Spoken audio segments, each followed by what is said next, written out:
Hey, what's up, Street Gods? The Eric from the Eric Street Photography Blog.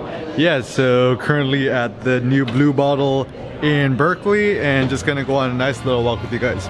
So one thing I wanted to share is this concept of cultivating your own aesthetics and pursuing your own version of beauty, or what kind of photos you discover as beautiful. So generally, in terms of the philosophy of aesthetics, you could categorize photos into two categories. So the first thing is you could call photos beautiful, or you could call photos ugly. And it's a simple binary, but I think it's a good lens in which we could see photographs and art. And the most important thing to consider is that there's no ultimate subjective or objective beauty. Ultimately, all aesthetics and what we find beautiful or not beautiful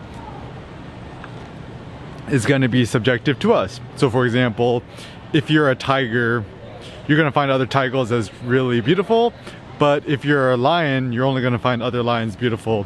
And tiger would find a lion probably ugly, and a lion would also probably find a tiger ugly. So take into photography.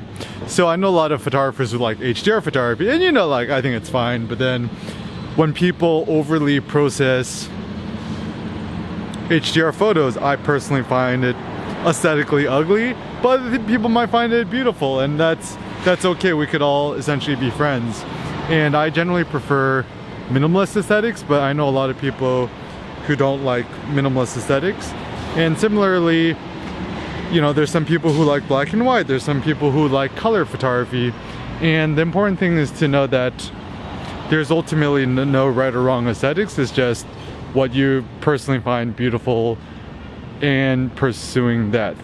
And so also I think that in photography and art, you also kind of know, you have to discover what you find ugly, because you cannot let other people dictate your own aesthetic choices. So I think it's okay to call certain things ugly. I mean, you know, once again, it just comes down to personal preference, is that just because you find it ugly doesn't mean that you have to force everyone else to think that's ugly.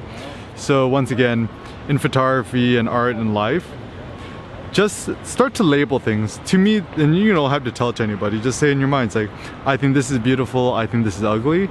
And the more you could categorize more things as ugly or beautiful, the more you could cultivate your own artistic vision. And if you're not sure whether you like your photos or not, upload to arsbeta.com. It's a startup that I started with Cindy and my other buddy Kevin, and it's a quick and easy way to keep or ditch your photos. And ultimately, you make the choice whether you like your photos or not, but hopefully it could be a lens to help you better decide what you find beautiful. Peace out.